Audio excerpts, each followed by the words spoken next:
So before I get into the guide, I'm also going to detail the theory crafting process behind the team comp since it goes into quite a lot of depth that I don't think other YouTube guides get into.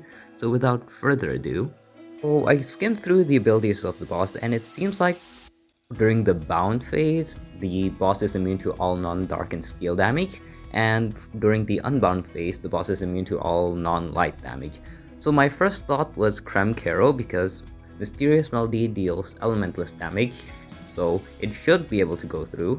And then Kero should have enough Mysterious Melody procs alongside decent personal dark damage to get through the bound phase. And then Creme Brulee is Creme Brulee, so he should be able to go through the unbound phase quite easily. And I started in the standard attack speed support. From the initial run, I've discovered that the mob spawns are a big issue for this comp because I have to divide my damage between the bosses and the mobs. Even when there aren't any mobs, my damage just suddenly disappears after about 320 million. I was aware of the Sea Fairy comp and I could guess that she did a lot of AoE damage since they're all summoned units, but I still couldn't figure out why my Creme Brulee wasn't dealing any damage even with the wave cleared. Until... So for whatever reason, damage resist bypass works, and it is important. My best guess on why it works is that I assume the non-dark steel / non-light damage immunity is actually just 100% damage resist, which doesn't make sense because they literally just added final damage reductions for BC's Chapter 11. But I'm not complaining. It works, then it works. I tried running a few improvements on the team, but I still didn't have enough damage to get through the first phase without being tornadoed, so a full team restructure is needed. Getting into the actual run now, let's start with the treasures, because I can explain it while we're here. Robes, because it's a creme brulee comp. What else could I use there? For the second slot, I did choose the new necklace because most people are gonna clear this in about 2 minutes, 2 minutes 30. So you can stack it up entirely and it gives way more stats than Whistle or Scroll. And then Watch because it's just a really good generalist treasure. Scroll might be good here, but attack does get quite diluted with Marshmallow Bunny and Star Coral and Necklace. As for the gameplay of the boss, Min Choco and Marshmallow Bunny are spam no matter what. Meanwhile, Palm, you want to use her just before Brulee casts, and Star Coral you want to use her when mobs spawn, because you still lack AoE DPS with this comp. It's just that Star Coral does an unreasonably high amount of damage as a support, so she can actually be your HP mob wave clear. Later on in the fight, the boss starts spawning hit shield mobs, and Palm can deal with that. You want to use Palm just before Creme Brulee anyway, since you want drones up for the entire Mysterious Melody. So you get the added bonus of clearing up all the mobs just before doing your big burst.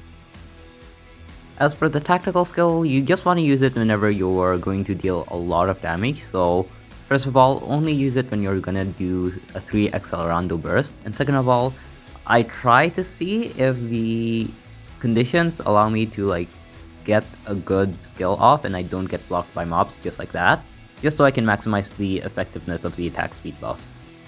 Honestly, I often forget to use my necklace because I'm not used to PvE requiring you to time treasures. Well, spam for necklace. So just remember to at least do that 4 times. The boss gets into its unbound phase at about 200 million HP, so be wary of that before using another tactical skill. But if you are struggling to get the boss down in time before getting tornadoed, then yeah, you should probably use 2 or even 3 tactical skills during the first phase. Now we've entered the unbound phase, and the boss is going to randomly be invincible, which is very fun, and also attack you very often with this.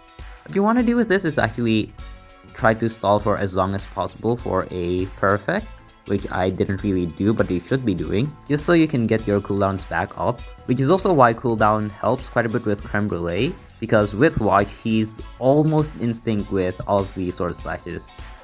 Another benefit is that the timer barely goes down in between sword attacks, even though your cooldown goes down, so that's really fun. But if you've made it past the first phase, then the second phase should honestly be no trouble, as long as the quick time event doesn't bug out and doesn't show you where you should stop your sword. Thanks, Devsys. Here I was just having a little bit of fun. If you miss this twice in a row, You actually get insta-killed, so don't do that. I was just trying to stall out the cooldown for a little bit, but I don't think that worked out. But anyway, that is the Epic's only expert beast rate clear. Hopefully it still works all the way into challenge mode. Probably not challenge mode, probably works in master mode. And the builds are coming up.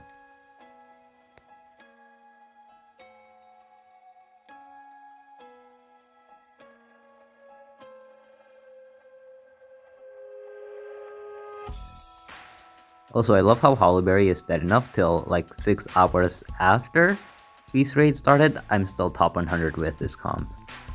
So for all cookies, the crit cap is 37.5% on the stat screen.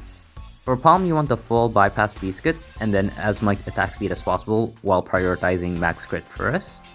Again, bypass is super important. For Min Choco, 35% cooldown. Just that, doesn't really need anything more, doesn't really contribute anything more, he's just there for the attack speed buff. Creme brulee, you want full rasp. I think caramel / AOD build can work here, and yes, bypass.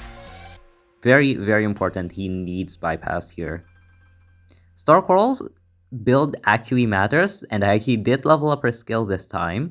You want max cooldown, crit cap, and then max attack because she is your wave clear. And then for Bunny, you want actually 35% amplify buff because her attack buff, which scales off of her amp buff, scales up to 35%. 35 amp buff after costumes. And max cooldown. The rest of her build doesn't really matter.